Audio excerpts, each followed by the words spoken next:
And of course, the basis of the conversation you're having this morning is that announcement by opposition that its flag bearer will be Raila Odinga alongside Kalonzo Musyoka. So in studio, I have Musyoka Arab Kira. He's the deputy party leader, ANC. Thank you for staying with us. We also have Charles Kipkule. He's a political analyst. And a regular face here, Martin Ndati. Martin, good morning. Good to see you. So now that you've just joined the group, allow me to pick your mind on that announcement that was made yesterday. You said National Wipe Alliance. It is National Super. Sorry. Okay, what are your thoughts? Well, we are watching as the events unfold because they are trying to reenact the Pentagon. Because I have 5 guys there. Have they? Yeah, there are 5, so that's the Pentagon. No, you're saying they're trying to reenact Yeah, that's what they are trying to do because you have kingpins, regional kingpins, and then you bring them together and see if the numbers add up. Of course, it's not as easy as it looks because the other side is also watching. They have government, and of course government goes with intelligence, with the central bank, and of course they have made a lot of money from the scandals. So they are sitting pretty and watching. You know you're on your own on that, eh? No, that is the truth. You know, there have been so many scandals in this regime, more than any other time. So scandals are normally avenues. The big projects are normally avenues of getting money. And of course, you know, now we are ranked number 6 in the world on the corruption index. In the terms of corruption, you're saying? Yeah, we've done very well. We are number 6. So that's not a very good thing. Yeah, that's not a very good place to be in. So, and you know, part of the money will go towards funding the campaigns. So they are preparing. The question is, if you repeat the same thing the same way, are you likely to get different results? The answer will be big no. Of course, the circumstances in 2013 have changed because Uhuru and Ruto rode on the issues of ICC. Because they whipped up emotions and galvanized their communities and made them believe that Raila had a hand in taking them to the ICC. Whether that is true or not, I don't know, it's still debatable. Then 2, they also whipped up emotions on the Raila phobia.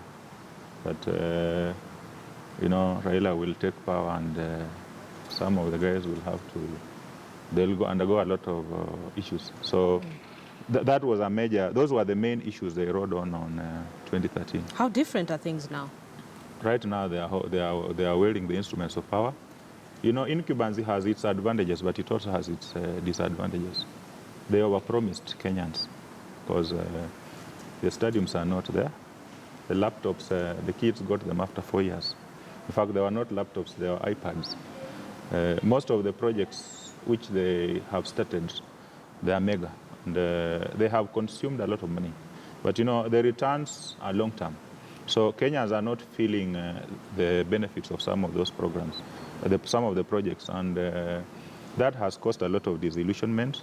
2, they have practiced politics of exclusion because it was basically a duopoly, 2 communities, and then a bit of the Somalis. Then you pick pockets of people from the other communities. Then 3, the performance has been below par in almost all sectors. And of course, corruption, still a major issue. And unemployment. They are talking of creating jobs. But the Kenyan out on the street doesn't seem to see those jobs because most institutions are either closing or some have retrenched, like your media house here and all the other media houses have retrenched people. There's retrenchment all over. Yeah, there is retrenchment. So you can't tell us, and even the banks. So if the economy is growing the way they are telling us, why are these institutions retrenching? So all those issues combined, cumulatively, are some of the issues the opposition is going to try to raise. But, you know, we'll also hold them to account. You know, the structure of government changed. And we don't have the system which you used to have, where you would have the government and the opposition. Now, the counties, the NASA who are now opposition, who are actually supposed to be called minority, but because you people in the media have refused to give them the right name, you keep on insisting that they are the opposition. Yeah. And we have also stuck there. So they control 25 counties. CORD had 24. Musalia joined, so now they are 25. The question is, what have they done in those 24 counties, 25 counties, starting with Nairobi? Is Nairobi better than it was 4 years ago? 5 years ago. Okay. Is Mombasa better than it was 5 years ago? Is Kakamega better than it was? There are serious question marks in terms of the resources that have been put in vis-a-vis what Kenyans are getting. So all those issues are going to come up. And that's why you can see, look at the massacre in the party primaries across the political divide. Yeah, it's telling you that Kenyans are not thick the way people used to think. The Mwanainji out there is asking questions. And that's why you can say Jubilee will fight. They might win the election. But the other factors will also come in. The opposition will also have other questions. And you know, the good thing is the media houses are all over. There is a lot of info. The FM stations are out there sending out a lot of information. The TV stations, almost every other person in the village has watches news. So they are going to ask the opposition the same way we'll also ask the government questions. Quick one, Raila Odinga, Kalonzo Musyoka ticket. What are the chances? You know, there are also local dynamics. There are two, there is Musalia, and Musalia has been given a premier cabinet secretary. You know, they are playing around with semantics. Why? What they have done is to take what the role of Kinyua, the chief of staff, and merged it with the Minister of Interior and created it. But you know, he will still be a CS who will have to undergo vetting.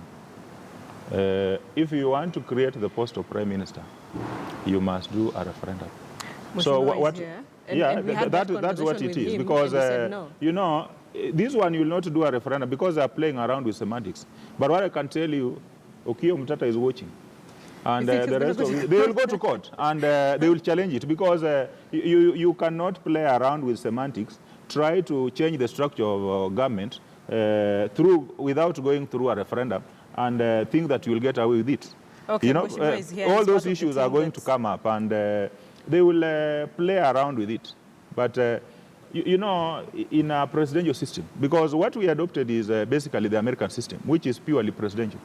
In a presidential system, you will not have a prime minister. But because of our tribal formations and because we want the numbers from each of the tribes, you try to bring back the mongrel, which is presidential and the merger of the presidential and parliamentary. So that you are able to have enough slots to go around for the chieftains to be able to bring you the numbers. Mheshimiwa is here. Mheshimiwa. Well, first of all, let me say this. I said it is just common English, and those who have gone up to Form 4 and above will be able to interpret the clauses of the Constitution, and I do not have to repeat the sections. And in terms of structure of government, it is within the power of the president to restructure his government as he sees fit. And this is the opportunity that we are discussing, and that is the position that we hold. Number two, Kenyans are free, and I wish somebody went to court, because I think the court will rest this particular case, that we are operating within the purview of the current constitution. We are cognizant of that fact, that people will go to court, sponsored by opponents or sponsored by their own ideas of wanting to get to the public domain. But the truth of the matter, I wish we are taken to court tomorrow. There will be interpretation before June, and we'll put this matter to rest. Yeah, I think one thing that also we should notice is that these positions are functions within the executive. And there are positions that are being given to politicians who have further ambitions, which then makes them want to be active politically. So what I'm saying is that between now and 2022, most of these politicians, Musalia Mudavadi, Moses Wetangula, and Isaac Ruto, if they succeed and they get those positions, number one, the biggest disadvantage they have is the limitations of cabinet secretaries not engaging in active politics the way they should want to. So that will limit them and also diminish their participation in the day-to-day politics, because they will not be 24-hour politicians like the way the others will be. That is why I repeated earlier that if they were serious about getting political positions, they should have even gone for positions. But is there a law really that prohibits CSs from participating in active politics, or was that just as per Uhuru Kenyatta and William Ruto, what they wanted for the government? Well, the president has been set. So people will say, you're coming here to do politics, probably party politics, and you are serving as a member of the executive. And don't forget also that parliament, when it shall be formed, there shall be, if at all NASA wins, then a bulk of a very significant strength of parliament shall go to opposition, that is the Jubilee Party. And when they go there, they'll put their game in terms of putting to account these leaders and just limiting them towards their offices and probably even doing, what do you call, censure motions against them. So they'll be kept busy within those circles, and they'll not be able to function mainly as politicians primarily. But then again, I also want to mention something that my colleague has mentioned here on the issue of the counties. When you look at the counties, they were formed mainly as ethnic cocoons. From my home county, Baringo, it's purely Tugen, or predominantly Tugen, and the rest of the counties in Kenya, they even bear names of tribes and ethnicities. So the contests within those counties was mainly on performance, because now the tribal question was eliminated, unless probably the intra-community tensions, competitions. But at the national level, Uhuru Kenyatta, William Ruto, and then Raila Odinga and the team in NASA have transformed the presidential race to a conversation about a competition of tribes. So the more they keep it a competition of tribes, then we want to ask the question, as NASA fundamentally made, as it made inroads significantly into the Jubilee strongholds in terms of getting their numbers, because from what we see, apart from Isaac Ruto, who is the new acquisition, there is nobody else who brought votes into Jubilee in 2012 who has now gone to NASA. The rest were there, or they were outside on their own. So that is a challenge that we also need to see. So in wrapping up, I want to say that unless NASA comes with a fundamental organizing question that shall rally Kenyans against Jubilee and on that narrative, then I see it as they said, same cast and probably the same results as 2013. And that? You asked him whether CS are allowed to participate in politics. The law doesn't allow. But initially, Uhuru and Ruto said they'll not have politicians in cabinet. Yes. That is the first promise they broke. But a president has already been set. That that's the same thing. Once you have politicians in the cabinet, they will politic. There will be some limitations here and there, but they will still do politics. That's the truth. As what we are seeing now? Yeah, they'll do it. Issue number two, which is raising, which is very fundamental. In 2013, Musalia ran with Gideon Moi. Gideon Moi supported Musalia. But how many votes did he deliver from Rift Valley? And Kanu was bigger, and even is bigger than Mashinani currently. So there are issues in the north, in the South Rift, starting all the way from Narok. And I'm sure the likes of Lendutu, when they were joining Mashinani, they thought it would be part of Jubilee. Now, Isaac has gone to NASA. It will create a complication for them, because there are issues. You know, the issues in Narok and the South Rift have actually been a problem, because DP Ruto has mismanaged Rift Valley politics completely. And, you know, he wants to railroad everybody, and he's fighting too many wars at the same time. So the Maasais and the guys in Narok have had their issues, which they thought they would be able to get the president to address. But you see, the president does not have the courage to address those issues, because it will create a problem a wedge between him and the DP. So he tries to buy time and hope that the issues will go away. Of course, they will not.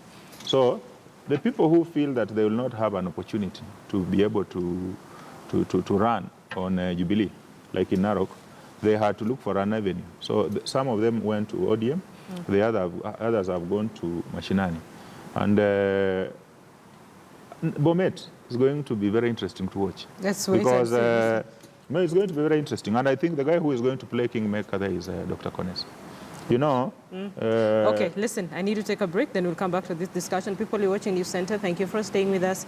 Let's take a breather, and we'll be back after this break. And allow me to say a big thank you to Mheshimiwa Kiputo Arap Kira, Deputy Party Leader, ANC, and of course, Charles Kipkulei for joining us on News Center this morning. Martin and Dati will still be here with us for a while. At least he came in late, so at least I can add you a few more minutes. fine. People, let's take a break. We'll be back.